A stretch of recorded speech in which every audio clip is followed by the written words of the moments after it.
오늘 우리에게 주신 하나님 말씀은 구약성경 하박국 3장 16절에서 19절까지의 말씀입니다. 한 절씩 교독하겠습니다. 내가 들었으므로 내 창자가 흔들렸고 그 목소리로 말미암아 내 입술이 떨렸도다. 우리를 치러 올라오는 환난 날에 내가 기다림으로 썩이는 것이 내 뼈에 들어왔으며 내 몸은 내 처소에서 떨리는도다. 비록과 나무가 무성하지 못하고 포도나무에 열매가 없으며 감람나무에 소출이 없으며 밭에 먹을 것이 없으며 우리의 양이 없으며 배 안간에 소가 없을지라도 함께 읽겠습니다. 나는 여호와로 말미암아 즐거워하며 나의 구원의 하나님으로 말미암아 기뻐하리로다. 아멘. 한 절 더 읽어야 되죠. 자, 다시 한번 19절 같이 읽겠습니다. 시작. 주여와 나의 계시라 나의 발을 사슴과 같이 나를 나의 높은 곳으로 다니게 하시리이로다. 이 노래는 지휘하는 사람을 위하여 내 죽음에 맞춘 것이니라. 아멘. 이는 하나님 말씀입니다.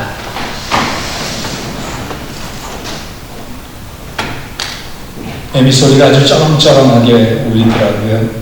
가을이 시작된 느낌입니다. 이 가을에 믿음의 가족 모두에게 모든 것에서 풍성한 소출과 열매와 결실이 있기를 주의 이름으로 축원합니다. 목회를 하면서 느끼는 것 중에 하나가 남들이 보기에는 저 사람은 아무것도 부족함이 없는 사람인 것 같다라고 했는데 실상 그 내면을 들여다보면 남들이 알지 못하는 고민을 많이 하고 있는 것을 봅니다.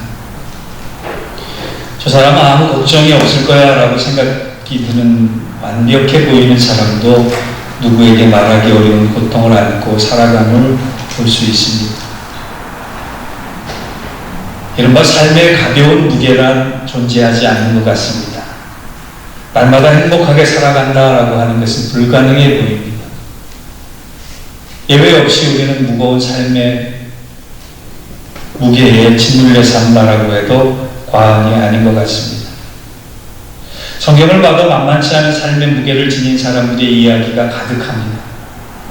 우리가 영웅시하고 우리가 부러워하는 사람 중에서도 그런 경우는 대단히 많아 그런 상황에 놓여 있음을 성경을 읽을 때마다 느낄 수 있습니다.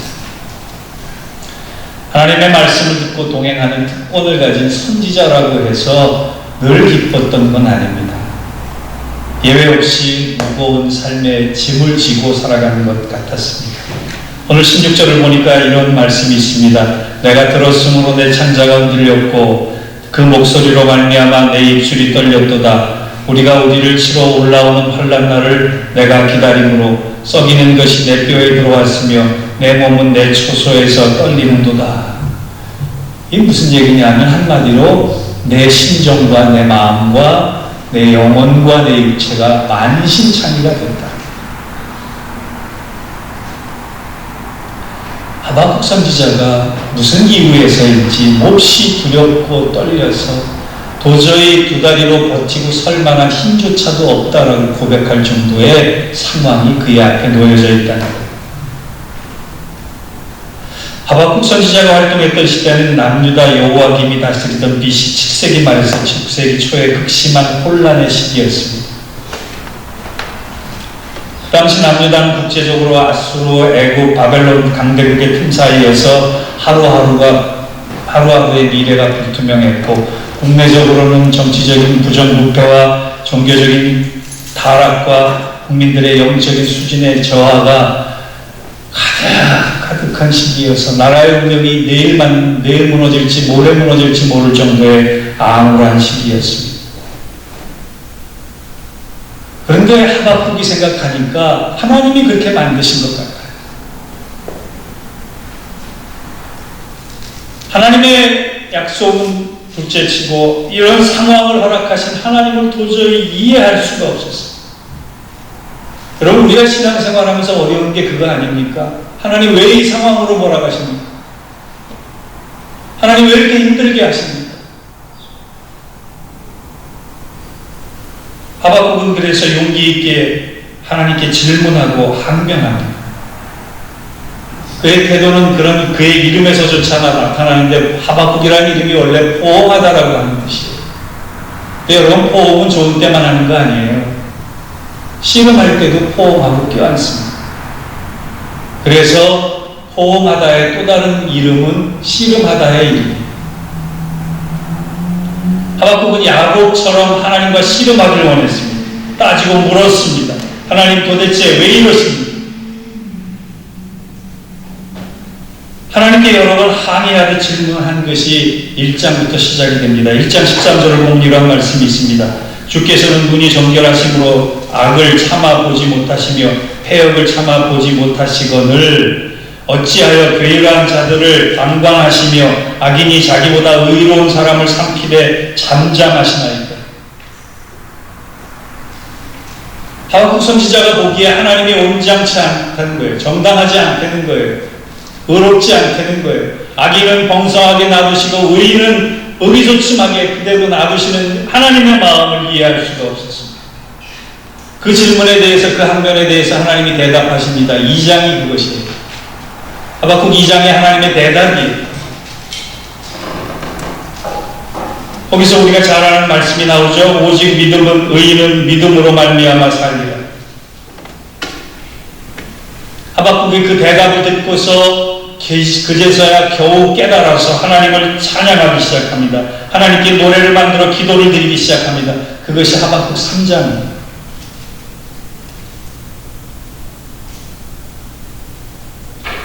우리가 읽은 오늘의 부분은 그가 하나님의 뜻을 깨닫고 나서 만들어서 바친 기도의 결론입니다.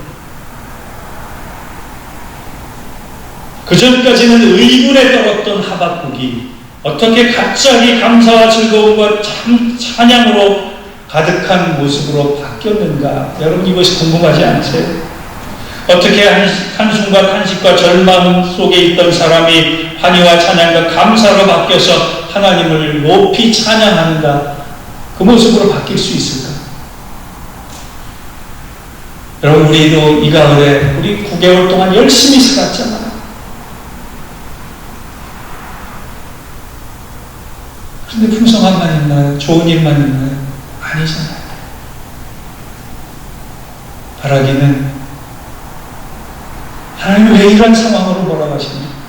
하나님 왜 이렇게만 만드시는지를 이해할 수 없습니다라고 하는 그 상황 속에 놓여 있을지라도 그것이 바뀌어서 한순간 탄식과 절망이 환영과 찬양과 감사로 바뀔 수 있는 은혜가 우리 모두에게 임하길 주의 이름으로 축원합니다. 그러기 위해서 깨달아야 하는 것이 있는데 그것이 오늘 본문의 교훈이에요. 하박국이 어떻게 달라졌나?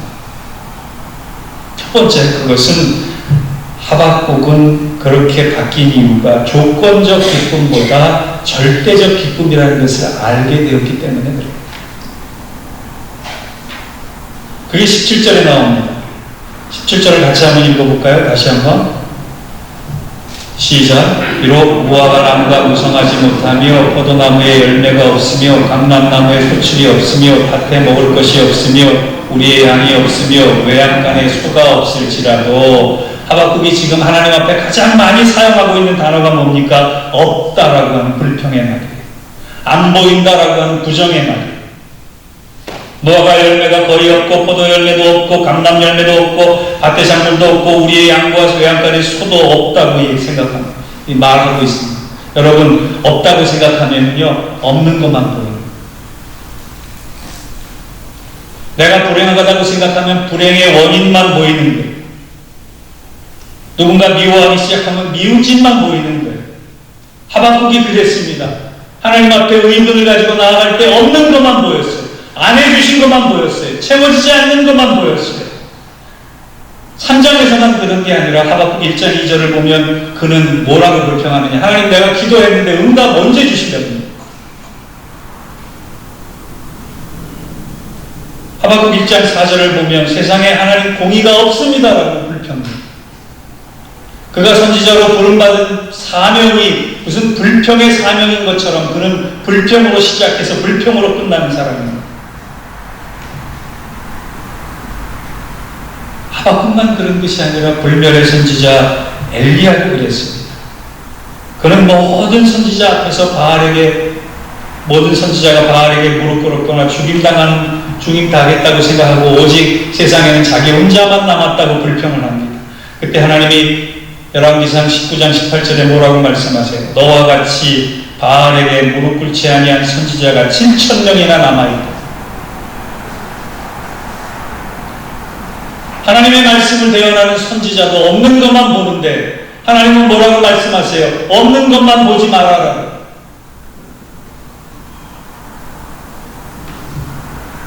잘 생각해보면 하박국 선지자가 원하는 기쁨은 조건적 기쁨이었습니다. 조건적 기쁨이란 이루어져야지만, 있어져야지만, 얻어져야지만 나는 기쁠 수 있다라고 생각을 합니다. 무화과 나무가 무성해야 기쁠 수 있다는 겁니다. 포도나무에 탐수랑 포도전이가 주렁주렁 열려야지 기쁠 수 있다는 겁니다. 감람나무에 열매가 넘치고 밭에 먹을 것이 풍성해야지만 나는 기뻐할 수 있다라고, 그걸 그렇게 돼야지만 행복할 수 있다라고 생각합니다. 그런데요, 여러분, 하박국만 그렇습니까? 우리도 그렇습니다. 하나님 앞에 어느 조건이 채워져야지만 나는 행복하다라고 생각합니다. 신혼 단칸방에서 시작돼서 평생 죽을 때까지 집은 계속 넓어져야지만 행복할 수 있고, 차도 좋은 것을 계속 타야지만 좋은 거 있고, 통장은 계속 들어가야지만 행복하다라고 생각하는 게 바로 우리의 기쁨의 조건이에요. 무슨 문제가 생기면 하나님 이것만 해결되면 내가 행복하리라고 생각합니다. 이것만 해결되면, 조금만 좋아지면 내가 풍성히 감사를 드리겠습니다 라고 기도하는 게 우리 아니겠느냐. 인천공항에 배만 들어오면 다들 얘기하는 게 우리 아니냐 말이에요. 그런데 하나님이 그 고비를 넘기게 해주셨어요. 그 문제를 해결해 주셨어요. 그렇다고 우리 인생의 근본적인 목마름이 해결된 날 아닙니다. 한 가지 문제가 해결되고 나면 또 다른 문제가 내 앞에 산처럼 딱하니 버티고 있습니다. 조건적 기쁨이 인생의 행복을 결정하는 가장 중요한 조건이다라고, 전부이다라고 생각하는 것처럼 어리석은 것은 없는 일입니다. 반면 하나님의 말씀이 성경은 뭐라고 말씀할까요? 기쁨에 대한 언급에 대해서는 신약 성경에 아주 많이 나옵니다. 신약 성경 내에 기쁨이라는 개념은 총 326번이나 나옵니다. 워낙 다양하게 쓰였기 때문에 신학적으로, 신앙적으로 어떤 범주에 묶여서 딱 기쁨이란 이런 것이다 딱 정의하기가 굉장히 어렵습니다. 고민을 많이 해서 설교를 준비해도 빌립보서 같은 경우에 기쁨에 대해서만 얘기하려고 해도 한도 끝도 없을 정도로 기쁨은 여러 가지 상황에 따라 다르게 다가오는 것입니다. 그런데 제가 내린 결론이 하나 있습니다. 우리가 누리는 기쁨은 조건적 기쁨이 아니라 하나님의 은혜의 결과다라고.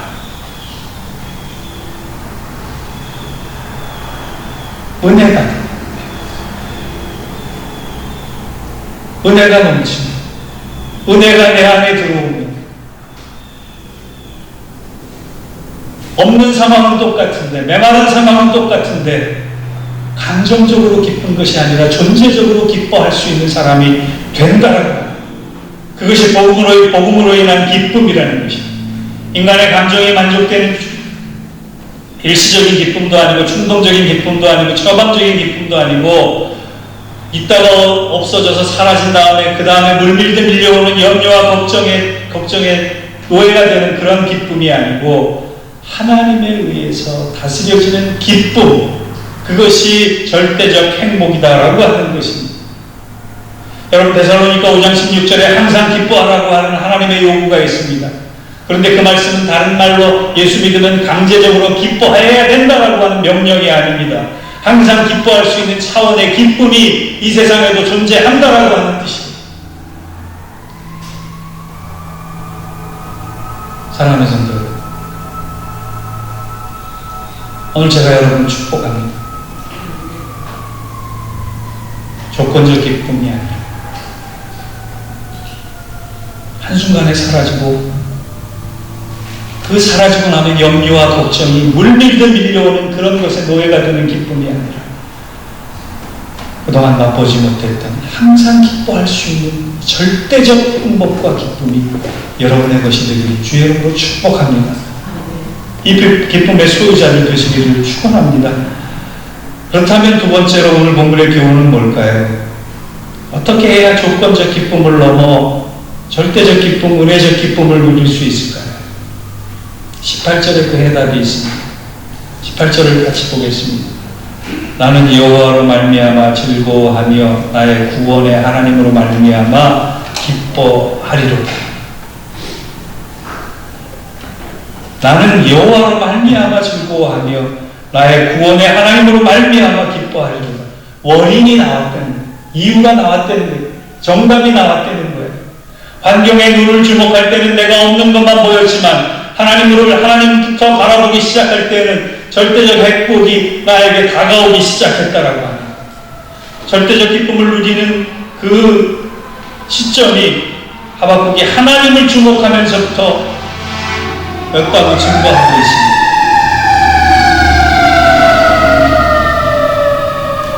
제가 어저께 여러분 예배 초청해 드려서 줄리안의 기도라고 하는 것을 써서 여러분에게 보내드렸는데요.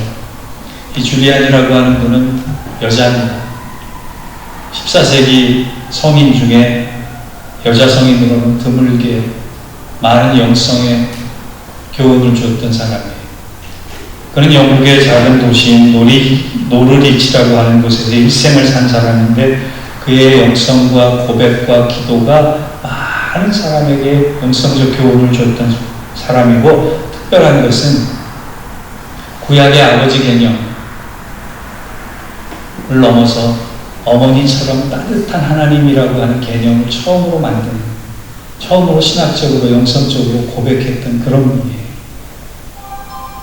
그분의 기도 중에 어저께 제가 여러분과 나눴던 당신으로 저는 족합니다라고 하는 기도문이 참 유명한 기도문입니다. 다시 한번 읽어드리겠습니다. 하나님 주의 선하심을 따라 주님 자신을 저에게 주소서. 저에게는 주님만 있으면 충분하기 때문입니다. 주님이 아닌 다른 것을 주님만큼 값지다고 생각하고 구하는 것은 옳지 않습니다. 만일 제가 주님 아닌 다른 어떤 것을 구한다면 저는 늘 부족함을 느끼게 될 것입니다. 그러나 오직 주님 안에 있을 때 저는 모든 것을 가지고 있는 것입니다. 아멘. 여러분 14세기에 고백했던 이 순결하고 깨끗한 고백이 우리의 고백이 되어야 되지 않을까요? 여러분 이것이 신앙입니다. 못하며 없으며 채워지지 않으며 그래서 나는 기뻐할 수 없습니다 라고 하는 것이 아니라 없음에도 불구하고 주님 한 분만으로, 하나님 한 분만으로 나는 행복할 수 있다라고 하는 고백, 그것이 신앙입니다. 물론 하나님 역사 안에서, 하나님 은혜 안에서 하나님은 채워주시는 분입니다. 넉넉히 채워주시고 풍성하게 채워주시는 것이 맞습니다. 그러나 그것이 전부가 아니라는 거예요. 하박국이 그런 걸로만 알았는데 깨달은 것이 하나 있어요.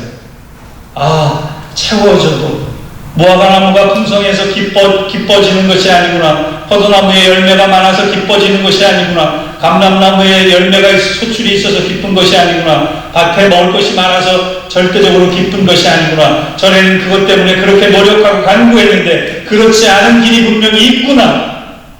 그것이 뭐예요? 하나님을 바라볼 때였다는 거예요. 세상 사람들도 무화과나무가 풍성하면 기뻐할 수 있어요. 우리는 그 차원의 기쁨을 넘어서야 한다는 거예요. 세상 사람들이 다 할 수 있는 감사와 기쁨을 가지는 것으로 우리가 그것이 신앙의 목적이 되서는 안 되고 그것을 넘어선 초월적 기쁨, 절대적 기쁨, 완전한 기쁨이 하나님 안에 있다. 그거 잊지 마세요.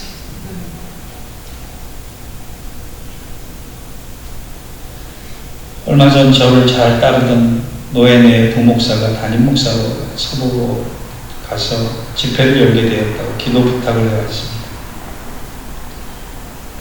강사는 본인이 한동대에 나왔기 때문에 김영길 총장의 부인 김영애 본사를 모시기로 했다.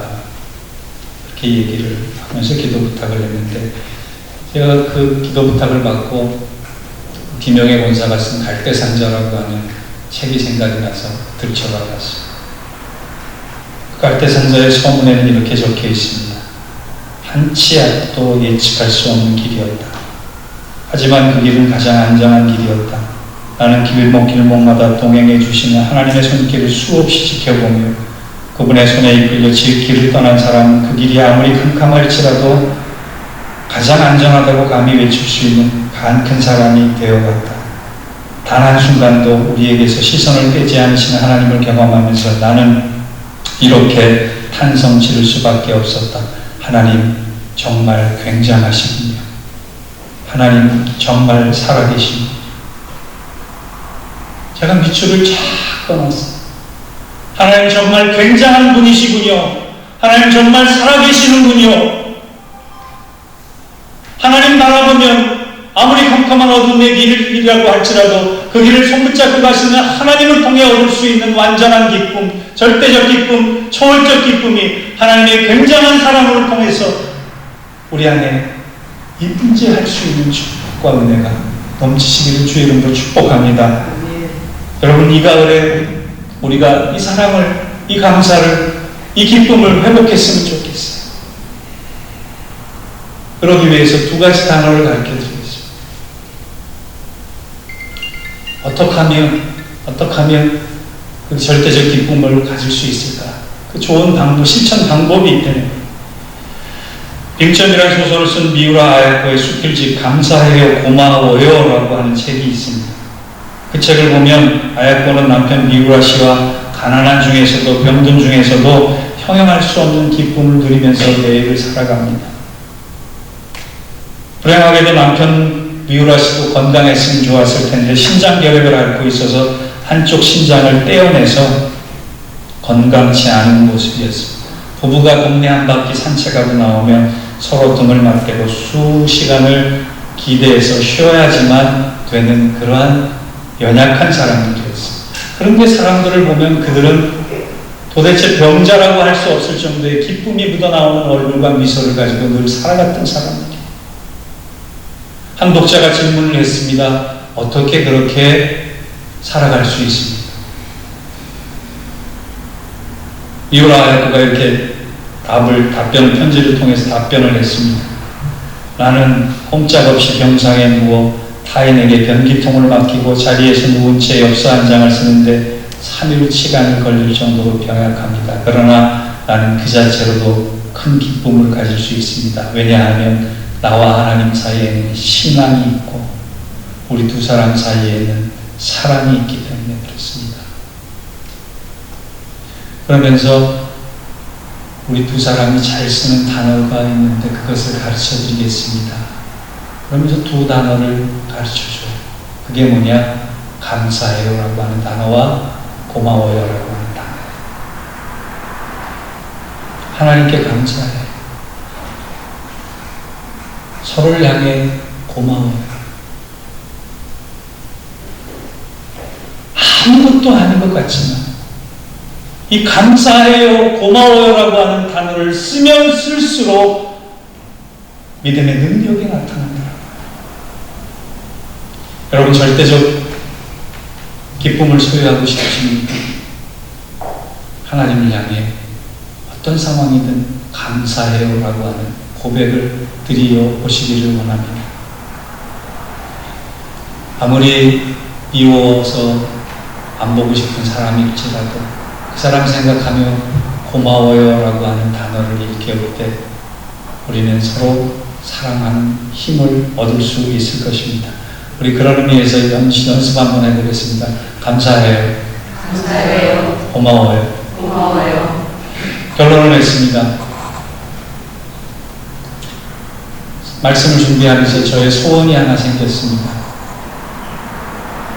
여러분, 이 땅을 떠나시면서 마지막으로 이 땅에 남아있는 사람들에게 무슨 말을 하고 싶으십니까?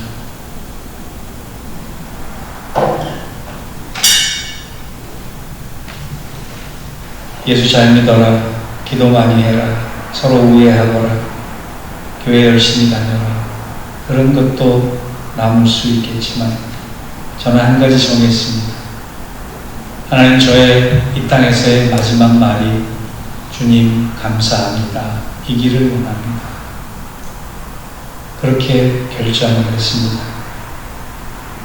인생의 짐이 무거우십니까? 하나님께 감사하십시오. 서로에게 고마워하십시오. 그러면 19절에 하나님께서 놀라운 말씀으로 우리를 다스려 주십니다. 19절을 읽어드리겠습니다. 주 여호와는 나의 힘이시라. 나의 발을 사슴과 같게 하사 나를 나의 높은 곳으로 다니게 하시리로다. 아멘.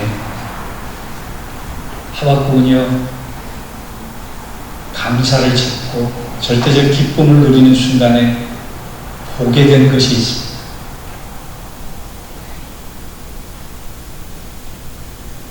저런 다리처럼 걷지 못해서 기운이 없어서 후덜거리는 다리로 아무것도 할 수 없는 그를 하나님께서 힘 주셔서 높은 곳으로 뛰어다닐 수 있게 만드는 하나님의 행하심을 바라볼 수 있게 됐다는 것입니다. 사랑하는 성도 여러분, 절대적 기쁨의 소유자가 돼서 그 감사의 회복을 통해서 기운을 얻고 힘을 얻어서 하나님의 행하실 일들의 주인공이 되실 수 있기를 주의 이름으로 축원합니다. 기도하겠습니다. 하나님 감사합니다. 오늘 우리가 감사할 참된 이유를 함께 생각해 봤습니다.